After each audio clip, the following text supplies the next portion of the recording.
Today we're going to show you how to remove the rear bumper from a Toyota Prius.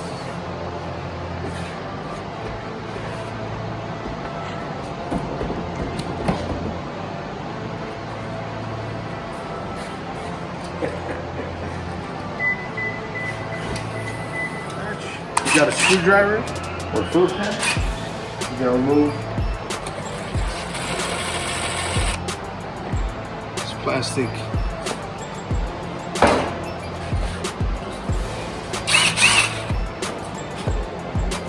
You're going to want to use your tool.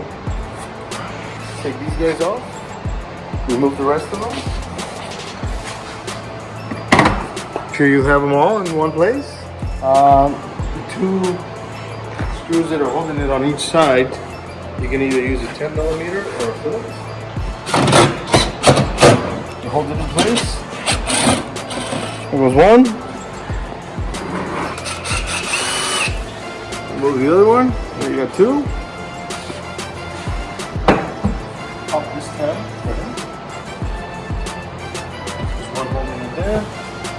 Pop the teeth out here.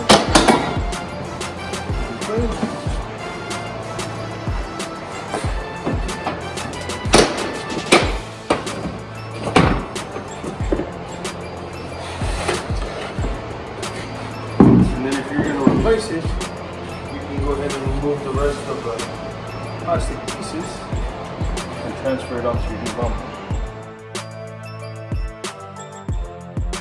Our mission at Ready Car Parts is to help do-it-yourselfers and car enthusiasts get the job done by making auto body simple, professional, and affordable.